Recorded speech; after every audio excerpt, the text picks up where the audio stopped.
ये छड़ी है वो, यानी घुमाते हैं, वो रस्सी लगा के घुमाते हैं ताकि मक्खन आ जाए।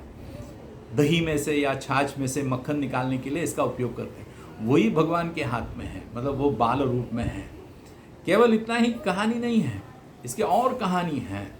ये कहानी ये है, ये सुंदर कहानी है। यही कहानी शायद बहुत कम लोगों ने सुनी होगी, इसलिए मैं यहाँ बताना चाहता हूँ।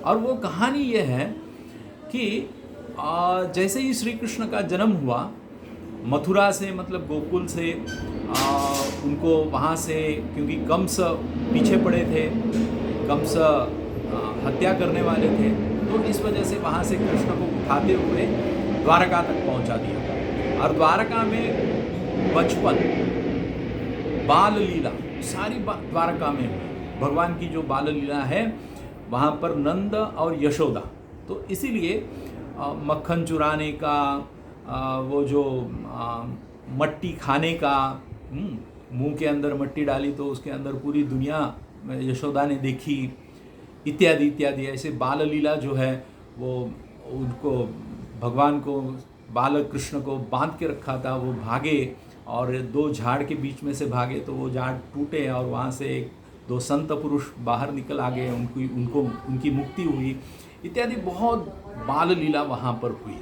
अर्थात कहने का तात्पर्य यह है, देवकी, वासुदेव और देवकी को बाल लीला देखने के लिए नहीं मिली। और देवकी स्वयं माता होने के बावजूद भी बच्चे का जो सुख है, छोटे बच्चे का बचपन का जो लीला है, नटखट कृष्ण का लीला है, उसको देखने के लिए नहीं मिली। वो सारा सौभाग्य यशोदा को मिला और यशोदा ने वो सारा देखा। अर्थात कहानी ऐसे आगे बढ़ती है। तो बाद में जैसा कृष्ण द्वारका से कंस को मारने के लिए मथुरा आ गए और बलराम जी के साथ आ गए और कंस का वध वगैरह हो गया और रुक्मिणी विवाह होता है। उसके बाद वासुदेव और देवकी के साथ वो फिर से द्वारका चले जाते हैं और जब द्वारका पहुंचते हैं तो यशोदा से भेंट होती है। देवकी और यशोदा मिलते हैं, नंद और वासुदेव मिलते हैं, रुक्मिणी भी साथ में है। तो एक आनंद उल्लास का वातावरण था और यशोदा सारी बातें देवकी को बताती है। बचपन में ये कैसा नटखट था, क्या क्या करता था, मक्खन चुराता था, कैसे भागता था, ये सारी बातें।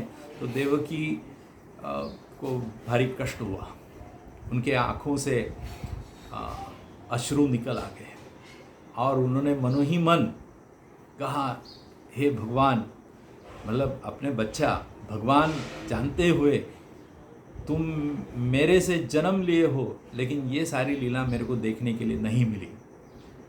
तो कृष्ण तो थे ही वहाँ पर, उन्होंने इनका मन जान लिया और जानते ही उन्होंने, ऐसा कहा जाता है, बाल रूप धारण किया और बाल रूप धारण करते हुए अपने माता को, मतलब देवकी को, कि सारी लीलाएं दिखाने लगे। तो सारी लीलाएं वो बचपन में जो किया था, तो वो सारा फिर से देवकी के सामने उन्होंने प्रस्तुत किया। और प्रस्तुत करते करते करते देवकी तो देखते रह गई, लेकिन साथ में रुक्मिणी थी, रुक्मिणी भी देखने लगी। और रुक्मिणी को वो रूप, क्योंकि बचपन में रुक्मिणी ने भगवान को बचपन में कभी देखा ही नहीं, बाल लीला देखी नहीं, तो रुक्मिणी भी स्तब्ध हो गई। और रुक्मिणी देखते देखते आंखें बंद हो गई रुक्मिणी के। और वहाँ पर यशोदा तो उसको लेकर के गोद में बाल लीला हो गई। और कहा जाता है वो छोटा सा बाल कृष्ण, जिसके मुंह में दांत भी नहीं है, ऐसा बाल कृष्ण का रूप वगैरह देखते हुए देवकी बहुत प्रसन्न हो गई। और कहा जाता है उसका मन भर गया, छाती भर गई, दूध पिलाया, कृष्ण को दूध पिलाया, ऐसा कहा जाता है ये कहानी में। इतना सुंदर वर्णन यहाँ पर मिलता है। और देवकी ने सारा, वो दिन भर में सारी लीलाएं एक साथ देखी, लेकिन रुक्मिणी जगह के जगह खड़ी रही। और रुक्मिणी के मन में वो जो मूर्ति है, और वो मूर्ति में विशेष रूप से मक्खन चुरा के जब भाग जाता है, वो मन में भा गया, मतलब पसंद आ गया रुक्मिणी को। और रुक्मिणी ने वही ध्यान करते हुए वो खड़ी रही, बाकी सब भूल गई। और इस वजह से भगवान हाथ में एक छड़ी और ये रस्सी लेकर के भाग रहा है, वो खड़ा है, यही उसके मन में आया। और शायद सारी लीला पूरा होने के बाद भी रुक्मिणी आंखें बंद करके ध्यानस्थ, ध्यानमग्न होते हुए वही रूप देखते रही। और जैसा लीला पूरा दिन भर लीला खत्म हो गई तो रुक्मिणी को किसी ने पूछा, अरे तुम आंखें बंद करके क्यों खड़ी हो? और उसने आंखें खोली और बताया जाता है कि उसके मन में जो रूप था वो मूर्ति में बदल गया। और वो मूर्ति जो है वो कृष्ण, बाल कृष्ण की मूर्ति जो है वो मूर्ति पत्थर बन गई।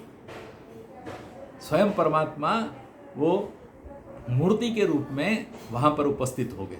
अर्थात रुक्मिणी ने वो उसकी एक जगह पे रख के पूजा वगैरह की, ऐसा बताया जाता है। और कालक्रम से वो मूर्ति जो है वहाँ पर बाढ़ आ गया, बारिश हो गई बहुत जम के, ये सब होने के बाद बहुत सारा नुकसान हुआ। और वो होते हुए वो मूर्ति धीरे धीरे तरंगते हुए वहाँ जो गोपी तालाब है वो गोपी तालाब में जाके गिरी। और गोपी तालाब में गोपी चंदन हुआ करता है, आज भी है। और वो गोपी चंदन उसको लगा और ये ऐसे ही मतलब लगते हुए वो तरंगते हुए किसी ये बाढ़ की वजह से मतलब फ्लड्स आ गए और फ्लड्स में वो मूर्ति समुंदर में गई। और ये लोग जब जैसा ये नाविक लोग जो है वो लोग वहाँ से वो पत्थर गोपी चंदन वगैरह इकट्ठा कर रहे थे तो वो मूर्ति भी उनको मिली और उन्होंने वो नाव में रखते हुए गोपी चंदन समझते हुए वो सब लेकर के वो चले थे दक्षिण की तरफ। और वो दक्षिण की तरफ होते होते उडुपी तक पहुंच गए थे। और कहा जाता है, यानी जैसा मैंने पहले कहा कि पूज्य मध्वाचार्य जी वहाँ थे ही तो उनको तो दृष्टांत था ही। और उन्होंने तो अपने ज्ञान चक्षु से देख ही लिया कि भगवान कृष्ण स्वयं चल के आ रहे हैं। उन्होंने वो मूर्ति का स्वागत किया, मतलब वो नाविक लोगों को, वो नाव को बचाया। ये सब एक कारण बन गया, परंतु ये होना ही था। और भगवान वहाँ उडुपी तक पहुँच गए। और आज भी वो मूर्ति, सुंदर मूर्ति उडुपी में मतलब जो भी भक्त आते हैं उनका मन प्रसन्न करता है। और कहा जाता है, देखिए श्री कृष्ण मंदिर के सारे मूर्तियों के बारे में जैसा वर्णन मिलता है, आप जैसा अनेक मंदिर है, देश भर में मंदिर है। एक दो उदाहरण मैं देता हूँ। जैसा उडुपी का है, प्रसन्न हो जाता है मन। आप विट्ठल मंदिर यहाँ पर आएंगे पंढरपुर में तो वहाँ पर भगवान कमर पर हाथ रख के खड़े हैं, भक्त का इंतजार करते हुए। कभी भी आओ, भक्त आने के लिए देर करता है, लेकिन आओ, तुम जब तक आओगे नहीं तब तक मैं यहाँ हूँ, मैं खड़ा हूँ। ईंट के ऊपर खड़े हैं और कमर पर हाथ रख के खड़े हैं, बोले मैं तैयार हूँ, शांति से खड़े हैं, जितना चाहे उतना आप आ जाओ। कुंडलीक के लिए आए थे और आज भक्त के लिए भगवान खड़े हैं वहाँ पर। एक और उदाहरण, यानी पुरी का उदाहरण। पुरी में जो भगवान जगन्नाथ का जो है वो दोनों हाथ सामने करके खड़े हैं, मतलब दोनों हाथ ऐसा फैला के खड़े हैं कि आओ आलिंगन करो, भक्त का इंतजार करते हुए। तो ऐसे सुंदर सुंदर वर्णन सारे देश भर में जो भी कृष्ण मंदिर है, कृष्ण मूर्तियां हैं, वहाँ पर मिलता है अपने को। अर्थात आज हर्षोल्लास का दिन है, श्री कृष्ण जयंती है, गोकुलाष्टमी कहते हैं इसको, जन्माष्टमी कहते हैं। हर एक जन मन प्रसन्न होते हुए आज का ये जो महापर्व जो है ये मनाते हैं।